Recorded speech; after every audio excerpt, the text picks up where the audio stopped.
My name is Rebecca Anderson, and for the last 8 years, I've been living two completely separate lives. In one life, I'm the disappointment daughter. The one who wasted her economics degree on a boring government job. The one who drives a 10-year-old Honda Civic and lives in a modest apartment in Arlington, Virginia. The one my parents mention with apologetic sighs at family gatherings. In my other life, the one my family knows nothing about, I'm a senior partner at Meridian Capital Management, one of the most exclusive investment firms in Washington, D.C. I manage a portfolio worth $847 million. My personal net worth is somewhere north of $23 million. And for the past 8 years, I've been quietly, systematically funding my family's entire lifestyle. It started small. When I was 24, fresh out of Georgetown with my master's in financial economics, I landed my first real position at Meridian. My starting salary was $180,000. More money than I'd ever imagined making. Meanwhile, my parents were struggling.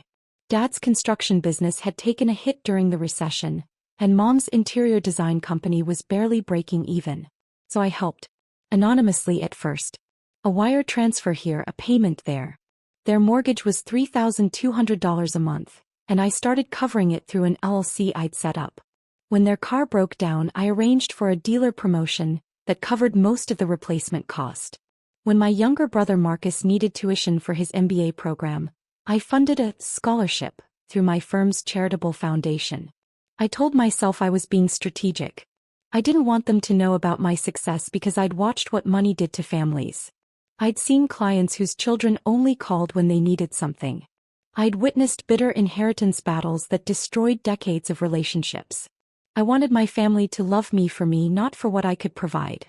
But there was another reason, one I didn't want to admit even to myself. I was testing them.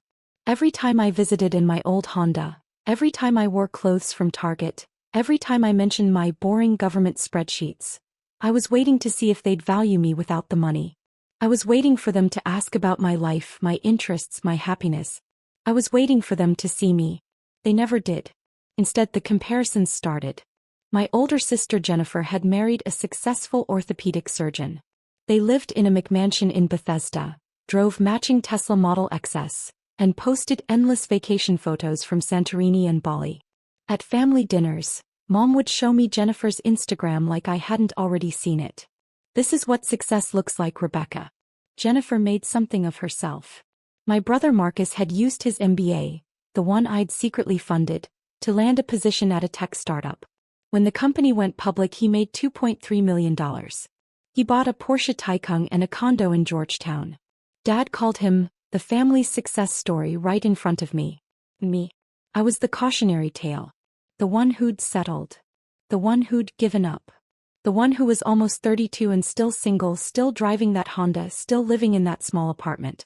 What they didn't know was that the apartment was a strategic choice. It was a 15-minute walk from my office, which meant I could work from 6 a.m. to 8 p.m. without a commute. The Honda was paid off and reliable. I didn't need to impress clients because my track record did that for me. And I was single by choice because every time I dated someone and they learned about my career, the dynamic shifted. But explaining any of that would mean revealing the truth, and I wasn't ready to do that. Not yet. Maybe not ever. By the time I turned 30, I'd been promoted to senior partner. My cut of the firm's profits alone was $3.8 million annually. I'd diversified into real estate, owned a portfolio of rental properties worth $7.2 million, and had angel investments in 12 different startups. 3 had already been acquired. My wealth was growing faster than I could spend it. So I kept helping my family. I increased my support. When Dad's construction business nearly went bankrupt in 2019, I arranged for a mysterious investor to inject $250,000 in capital through a shell company. When Mom wanted to expand her interior design business, I funded the entire renovation of her new showroom, $180,000, through an anonymous donor who believed in supporting women-owned businesses. I paid their property taxes. I covered their homeowners' insurance. When their roof needed replacing, I arranged for a warranty coverage that didn't actually exist. I paid for family vacations disguised as contest winnings that Mom was always miraculously selected for.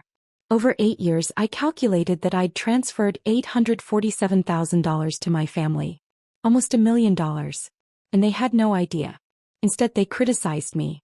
At Thanksgiving, Mom would sigh and say, "I wish you'd been more ambitious like your siblings." At Christmas, Dad would ask when I was going to get a real career with real money. At Easter, Jennifer would offer to help me with my resume, so I could finally move up. Marcus was the worst. He'd made his millions and suddenly became a finance expert.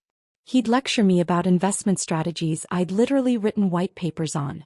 He'd explain compound interest to me like I hadn't built my entire career on understanding it better than 99.9% of the population. He'd recommend books written by authors whose portfolios I managed. And I'd smile politely and say, "That's interesting, Marcus. I'll look into that." By 2022, something had shifted in me. I was 31 and I'd spent nearly a decade hiding my success, funding my family's lifestyle and accepting their judgment. I'd been patient. I'd been generous. I'd been invisible. And I was tired. I started documenting everything. Every wire transfer, every payment, every anonymous donation. I compiled spreadsheets. Ironic, given that's what my family thought I did all day anyway. I organized 8 years of financial records into a comprehensive portfolio that told the complete story of my support. I also hired a forensic accountant. His name was Richard Chin and he was one of the best in the business. I'd referred clients to him dozens of times and now I retained him for myself. "I need a complete audit of my family's finances," I told him. "Every account, every credit card, every loan. I want to know where every dollar came from and where it went." "Are you concerned about fraud?" Richard asked carefully. "I'm concerned about the truth," I replied. It took Richard 6 weeks. What he found made my blood run cold. My parents had opened 4 credit cards in my name. My name, my social security number, my forged signature. Total balance, $127,000. They'd been making minimum payments using money I was sending them, creating a perfect circle of theft. Marcus had taken out a $142,000 business loan in my name, using my credit score, which was perfect 847, to secure favorable terms. The business had failed and the loan was in default. Collection agencies were calling a number I didn't recognize, which I later learned was a phone my parents had set up in my name. Jennifer had listed me as a co-signer on her mortgage without my knowledge. Somehow she'd managed to forge documents that put me on the hook for her $780,000 home loan. She defaulted, my assets were at risk. In total, my family had stolen my identity to fraudulently obtain $1,049,000 in credit and loans. They'd destroyed my credit in the background while I maintained what I thought was a perfect score. They'd put my assets, my career, and my future at risk. And they'd done it all while calling me a disappointment. Richard looked at me across his desk, his expression grim. "Rebecca, this is criminal fraud. Identity theft, forgery, loan fraud. This is federal offense territory. You could press charges." "Not yet," I said quietly. "I need to think." I spent that entire weekend in my apartment staring at Richard's report. Part of me wanted to believe there was an explanation, some misunderstanding. Maybe they'd meant to ask me and forgot. Maybe they thought I'd agreed to something I hadn't. But I knew better. The forged signatures were too consistent. The secrecy too deliberate. They'd known exactly what they were doing. On Monday morning I did 3 things. First, I contacted the credit bureaus and froze my credit. I filed fraud reports for every account I hadn't opened. I initiated disputes that would take months to resolve but would eventually clear my name. Second, I contacted an attorney who specialized in family law and financial crimes. I retained her on a $50,000 retainer and gave her Richard's complete report. "I want options," I told her. "All of them." Third, I set up a trust. I transferred $15 million of my assets into an irrevocable trust that my family could never touch no matter what happened. I protected myself. And then I waited. The explosion came 3 months later, in March 2023, at Jennifer's daughter's birthday party. It was one of those over-the-top events that Instagram influencers throw. A winter wonderland theme in Jennifer's backyard, complete with fake snow, ice sculptures, and a white pony for the kids to ride. The party cost at least $40,000. I knew because I understood event planning costs and every detail screamed expense. I arrived in my Honda wearing a sweater from J. Crew Factory. Jennifer greeted me at the door with a hug that felt performative, the kind you give when other guests are watching. Rebecca. I'm so glad you could make it. Oh, you drove yourself?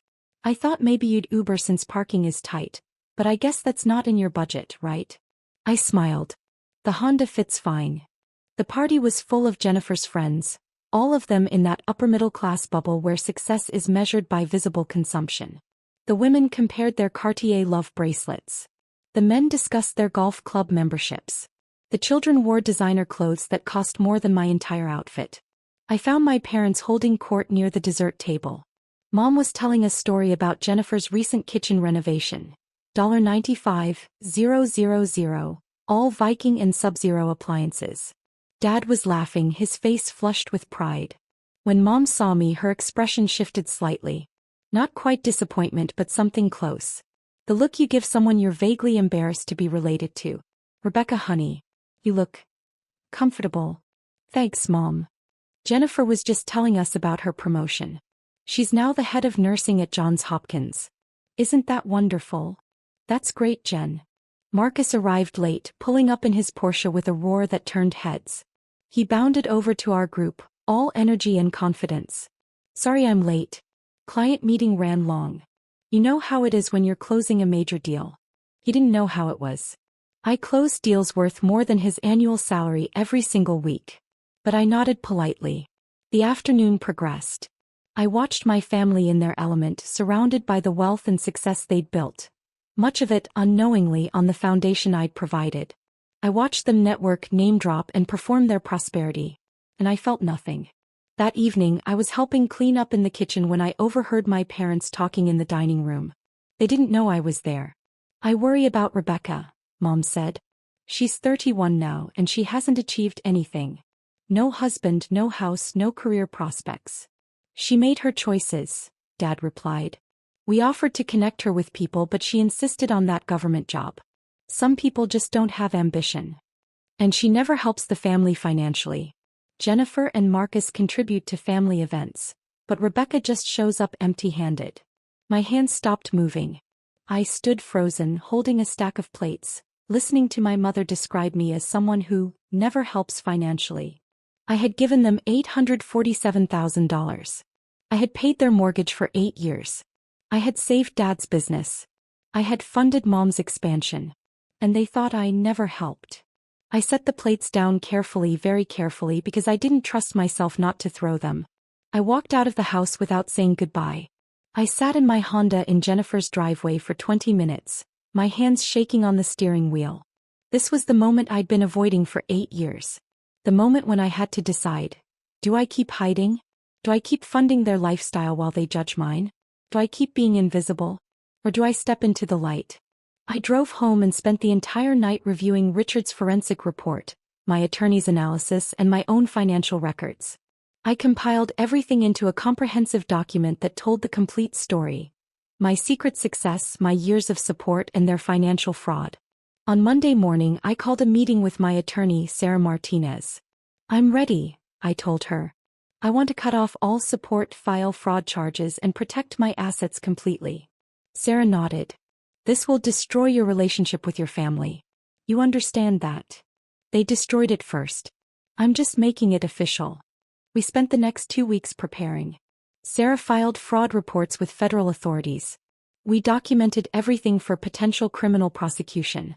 Though I told Sarah I wanted that as leverage, not my first choice. I wanted the option to press charges, but I wanted them to face consequences through other means first. I contacted my bank and set up a meeting with my relationship manager.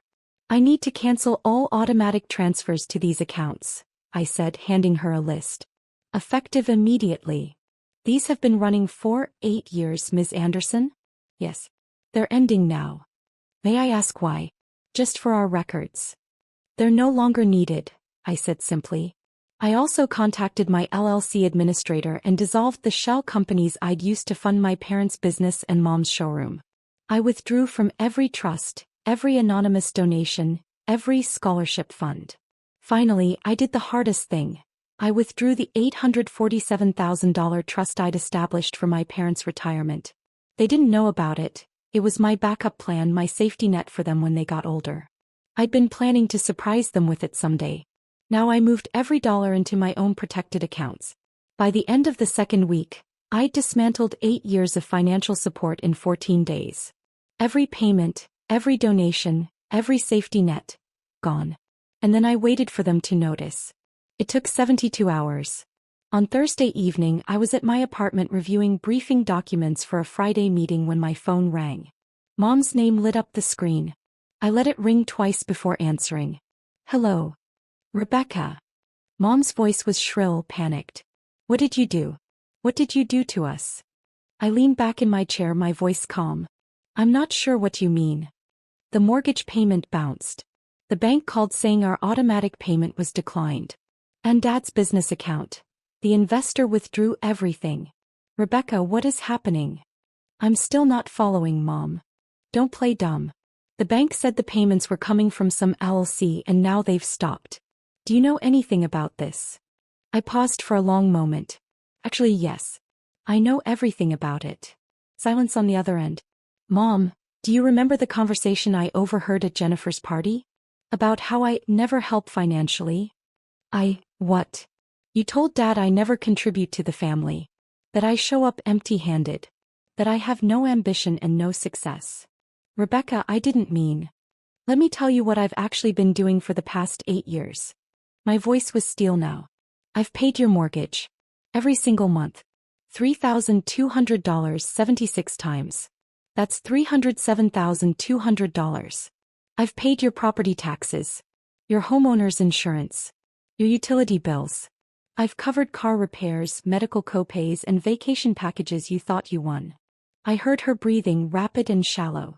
When Dad's business nearly went bankrupt, I invested $250,000 to save it. When you wanted to expand your showroom, I paid the entire $180,000 cost. I've funded family events, birthday parties, and Christmas gifts.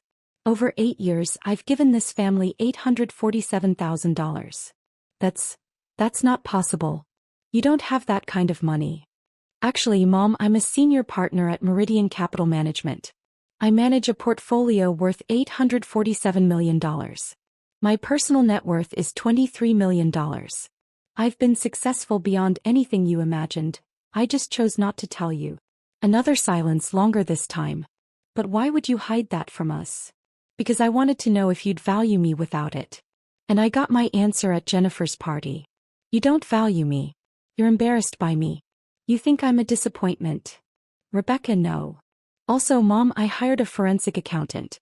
Should I tell you what he found? I heard her breath catch.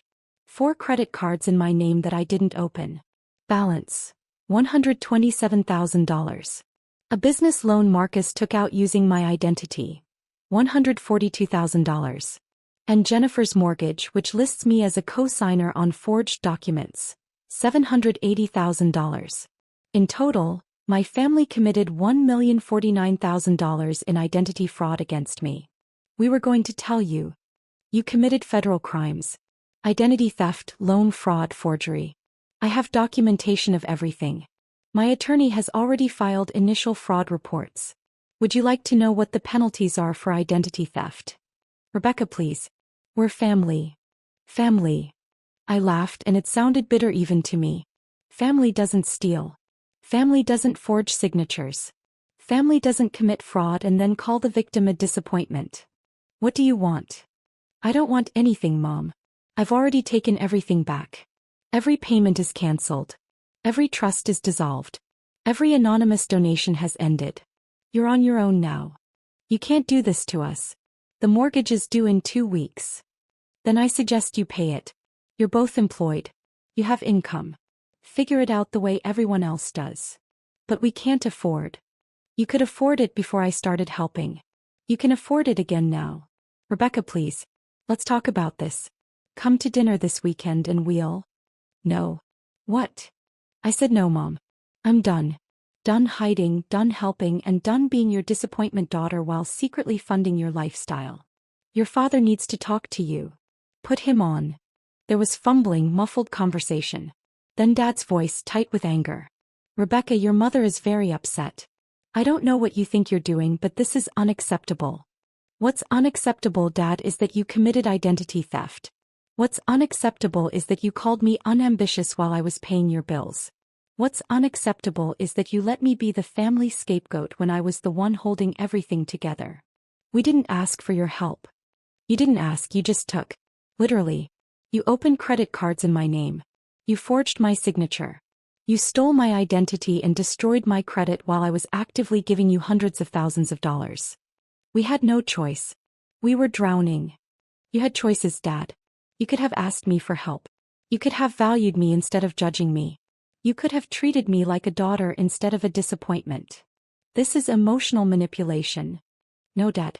This is consequences. You committed crimes and I'm protecting myself. I've already moved all my assets into protected trusts.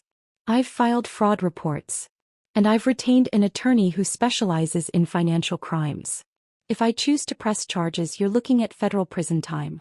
You wouldn't do that to your own family. Try me. My voice was ice. You have two options. Option 1. You confess to the fraud, work with credit bureaus to clear my name, and accept full responsibility for the debts you created. You do this quietly and completely. Option 2. I press charges and you deal with federal prosecutors. Choose wisely. The line went quiet except for Dad's heavy breathing. And Dad, one more thing. That text you sent me last month, you're selfish and dead to me. I replied, okay. I meant it. Unless you make this right, we're done. All of us. I hung up. My hands were shaking, but this time it was from relief, not anger. 8 years of silence ended in one 15-minute phone call. My phone immediately started ringing again. I declined the call. It rang again. Declined. Text messages started flooding in. Mom, Dad, then Jennifer, then Marcus. I turned my phone to do not disturb and poured myself a glass of wine. I'd done it. I'd stepped into the light. The next 72 hours were chaos. My phone logged 147 missed calls from various family members. My voicemail filled up completely. Text messages came in desperate waves. Mom, please call me. We need to talk about this. We can fix this. Dad, you're being unreasonable. We're your family. Jennifer, what is Mom talking about? She says you've been secretly rich? This is insane. Marcus, you need to calm down and think rationally. Whatever Mom and Dad did, we can work it out. I responded to none of them. Instead, I focused on work. I had a major client presentation on Friday. A $340 million portfolio restructuring for a tech executive. I delivered it flawlessly, closed the deal, and earned Meridian a $4.8 million management fee. My boss, Catherine Chin, pulled me aside afterward. Rebecca, that was exceptional work. The client specifically requested you continue as lead manager. Thank you, Catherine. You seem different lately. More present. Is everything okay? I smiled. Everything is better than it's been in years. On Saturday, the first real consequence hit my family. Dad's construction business had been surviving on the capital I'd injected in 2019. When I withdrew my investment, pulled out through my LLC, the business account dropped from $180,000 to $12,000 overnight. They had ongoing projects, payroll due, and vendor payments scheduled. Dad called suppliers to ask for extended payment terms. They refused.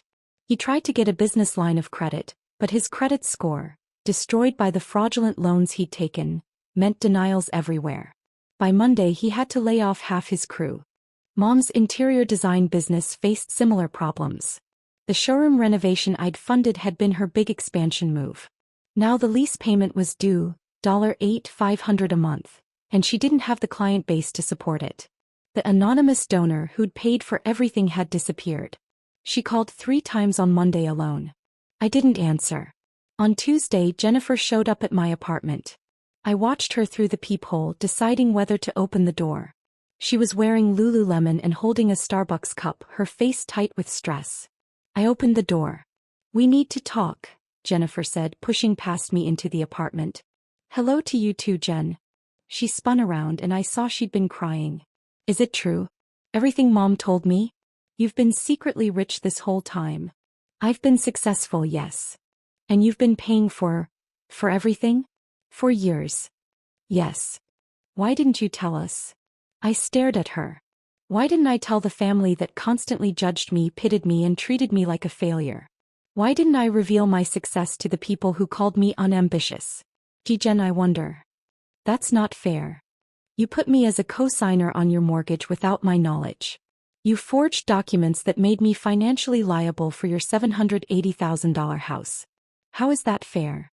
Her face crumpled. I didn't think you'd find out. And we needed someone with good credit. So you committed fraud. It's not like that. Jennifer, that's exactly what it is. You falsified legal documents. You put my assets at risk. And you did it while looking down on me for driving a Honda. She sank onto my couch, crying harder now. I didn't know. About your job, your money, any of it. If I'd known. If you'd known, you would have asked me for more. That's why I didn't tell you. That's not true. Isn't it? You're here right now asking me to help Mom and Dad, aren't you? She went quiet. Jen, I loved you all enough to support you in secret. I gave you nearly $1 million over 8 years. I asked for nothing in return except, I don't know, basic respect? The benefit of the doubt? And I couldn't even get that. What do you want us to do? Take responsibility. Confess to the fraud. Clear my name. Accept the consequences of your choices. But Mom and Dad's businesses are not my problem anymore. She left 20 minutes later, still crying. 3 weeks after my phone call with Mom, my attorney Sarah called. Rebecca, your parents' attorney reached out. They want to negotiate a settlement. No settlement. We discussed this. They confess to the fraud and clear my name or I press charges. They're offering to pay back the fraudulent accounts in monthly installments. Sarah, they don't have the money to pay it back. They can barely cover their mortgage now that I'm not funding it. This is a stalling tactic. What do you want me to tell them? Tell them they have 72 hours to contact all credit bureaus, all lenders and all collection agencies with a full confession of fraud. Tell them they have 72 hours to sign affidavits releasing me from any financial liability for accounts I didn't open. Tell them 72 hours or I file criminal charges with federal prosecutors. Sarah paused. You're certain about this? I've never been more certain of anything. 68 hours later, I received a package via courier. Inside were signed affidavits from both parents confessing to identity theft, fraudulent credit applications and loan fraud. Attached were letters to all 3 credit bureaus releasing me from liability. Also in the package was a handwritten note from Mom. Rebecca, we're doing what you asked. We're taking responsibility. I hope someday you can forgive us. We never meant to hurt you. We got in over our heads and made terrible choices. I'm so sorry. I read the note 3 times. Then I filed it with Sarah's office for the legal record. I didn't respond. Over the next 2 months, the consequences played out like falling dominoes. Dad's construction business declared bankruptcy in May. He had to liquidate equipment and close the company he'd owned for 23 years. He took a job as a project manager at another firm, making $68,000 a year, a third of what he'd made as an owner. Mom downsized her showroom, moving to a smaller space with a lease she could afford. She let go of her assistant and went back to being a one-woman operation. Her income dropped from $140,000 a year to about $60,000. They had to refinance their house, taking a higher interest rate due to their damaged credit. Their monthly payment went from $3,200 to $4,100. They were struggling. Marcus called me in June. Rebecca, I know you're mad at Mom and Dad, but this is getting out of hand.